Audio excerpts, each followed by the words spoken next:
Selamat petang, salam sejahtera. Pastinya Anda sedang menanti-nanti apa keputusan terkini daripada Istana Negara. Aku nak kongsi dengan kamu semua, rupa-rupanya sekarang ini Muhyiddin di dalam keadaan yang paling nazak, paling kritikal dan paling susah hati. Anwar Ibrahim sempat lagi bergurau dengan mengatakan beliau mahu tengok wayang ataupun nak pergi pawagam. Sempat lagi Anwar kata dia mau tengok wayang. Itu adalah satu perkara yang boleh dilihat dalam dua perkara atau dua ulasan ataupun dua pemerhatian. Yang pertama, Anwar memang betul-betul nak tengok wayang, ataupun yang kedua, mungkin Anwar sedang memberikan pengertian yang berbeza, iaitu dia mau lihat apakah lakonan daripada orang-orang yang ada di sekitar dalam pesaing untuk menjadi Perdana Menteri. Namun demikian, petang ini kita amat terkejut apabila satu pendedahan daripada Istana Negara, ada satu risikan yang kita terima mengatakan bahawa Agong telah pun menitahkan Barisan Nasional supaya sertai Kerajaan Perpaduan. Nah, kalau ini berlaku, ini disahkan oleh Zahid Hamidi sendiri. Menurut Zahid Hamidi, Agong telah menitahkan Barisan Nasional untuk menyertai Kerajaan Perpaduan yang mana terdiri daripada Pakatan Harapan dan Barisan Nasional. Saudara-saudara sekalian, kalau ini betul-betul laku dan kalau ini dipersetujui antara Barisan Nasional dan Pakatan Harapan, maka Barisan Nasional perlu mendengar cadangan daripada yang di-Pertuan Agong ini, kerana kalau tidak mereka akan dilihat sebagai derhaka.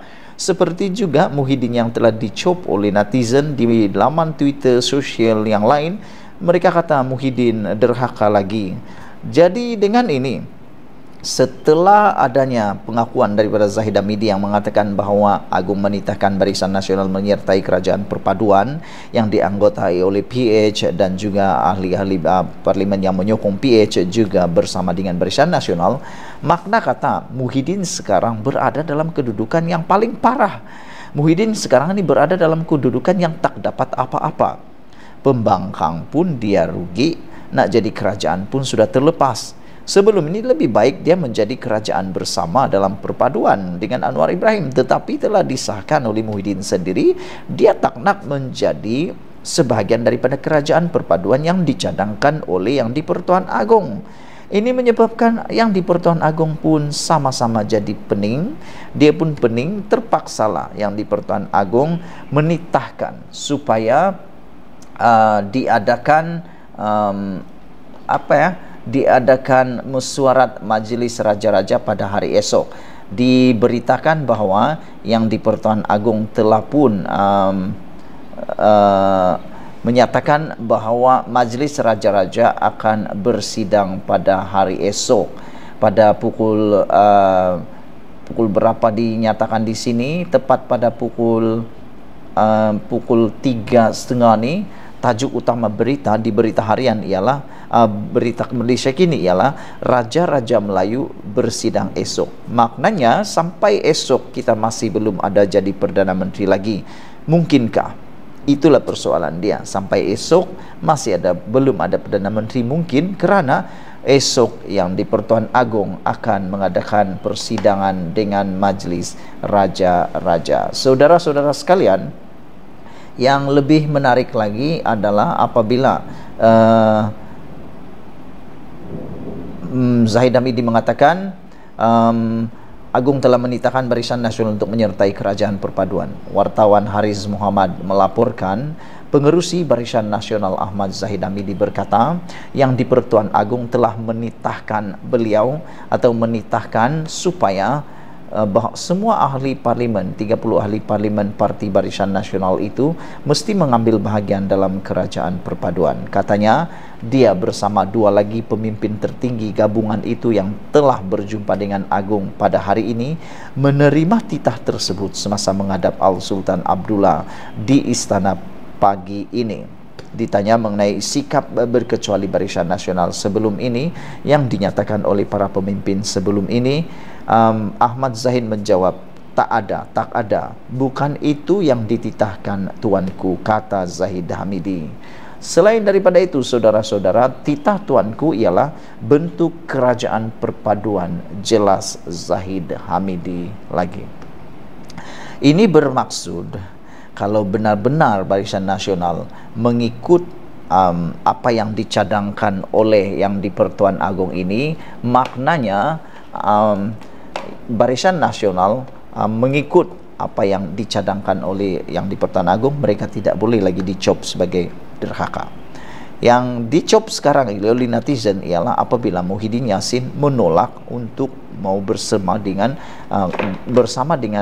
Kerajaan Pakatan Harapan membentuk kerajaan perpaduan.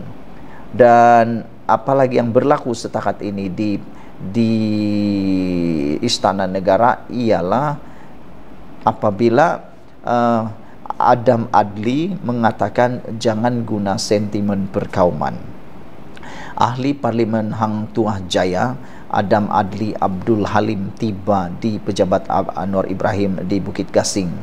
Tidak seperti pemimpin PKR yang lain yang terus masuk ke banglo tersebut dengan kereta bercermin gelap mereka, Ketua Pemuda PKR itu berjalan ke arah tempat media yang sedang menunggu.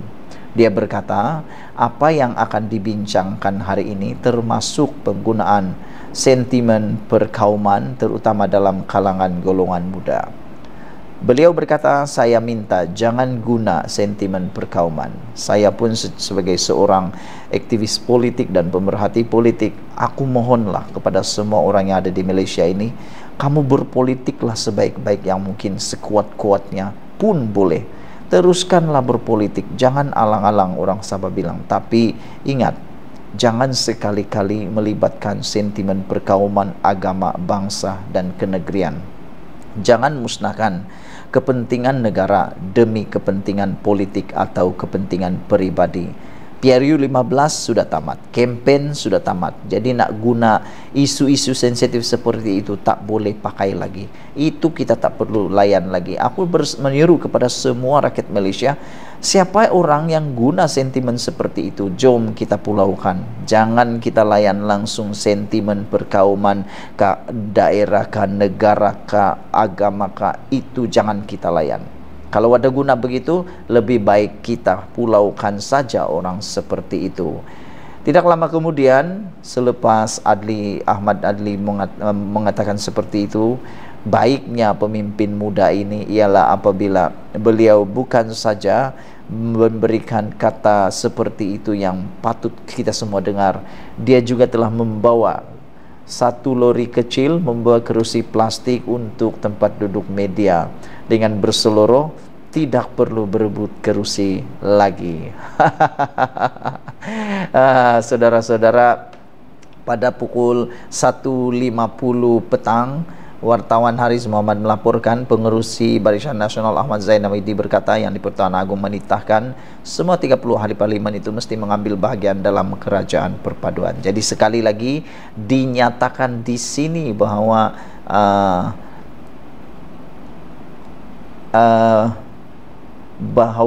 Agong mohon supaya Barisan Nasional menyertai kerajaan perpaduan. Itulah dia apa jadi dengan Muhyiddin selepas ini. Kita pun tak tahu apalagi langkah mereka, kerana dijangka pada pukul 3 petang tadi pemimpin BN dan PN mengadakan sekali lagi mesyuarat tak habis-habis mesyuarat.